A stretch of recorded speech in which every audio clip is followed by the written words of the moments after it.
තෙරුවන් සරණයි. ඉතින් මගෙන් ගොඩක් දෙනෙක් අහලා තිබ්බා මේ ප්‍රශ්නයක් තමයි මම අද කතා කරන්නේ. පංගුවක් තැන්වල නිවසේ පහන් පත්තු කරනවා. සූනියන් දේවතාවුන් වහන්සේට, පත්තිනි මෑණියන් වහන්සේට, සුමන සමන් දේවතාවුන් වහන්සේට, භද්‍රකාලි මෑණියන් වහන්සේට පහන් පත්තු කරනවා.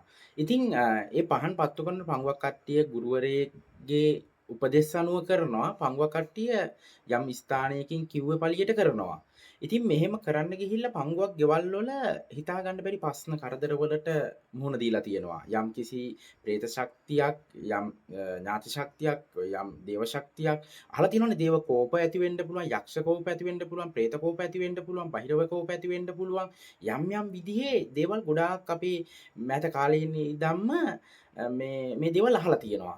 ඉතින් මම අද ඔයගොල්ලන්ට කියලා දෙනවා ඔයගොල්ලන්ගේ නිවස තියෙන විදිහටත් අපි නිවසේ බුදුන්ට පහන තියෙනකොට කොහොමද අපි දිශාව තෝරගන්නේ කොහොමද මේ හැම දෙයක්ම මම අද ඔයාලට කෙටි විස්තරයකින් කියලා දෙනවා.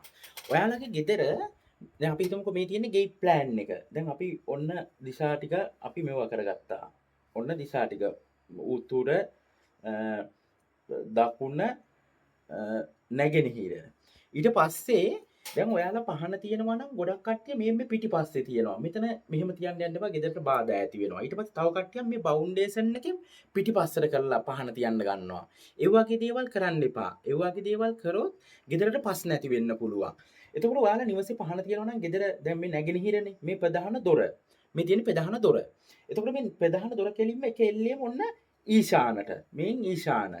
ගෙදර බුදු පහන ඊශානට තියෙනවා. තමන්ගේ ගෙදර ප්‍රධාන දේව මණ්ඩලයේ මේ ඊශාන පැත්තට උතුරු පැත්තට මුහුණලා පහන තියන්න හදාගන්න. ගෙදර ශූන්‍යයන් දෙවියන්ට පහනක් තියෙනවා නම් දකුණු දිශාව බලාගෙන වඳින විදියට හදාගන්න. ඔයගොල්ලන්ගේ ගෙදර තියෙන ප්‍රශ්න අඩු වෙනවා. මේ දේ කරලා බලන්න. අද්දුටු දෙයක් තමයි මම මේ කියන්නේ. මේක කරලා බලන්න.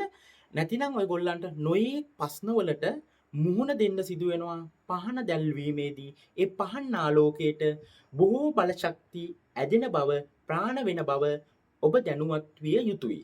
තව මේ සම්බන්ධව ඉදිරියේදී තව වීඩියෝ එකක් දාන්න. ත්වන් සරණයි.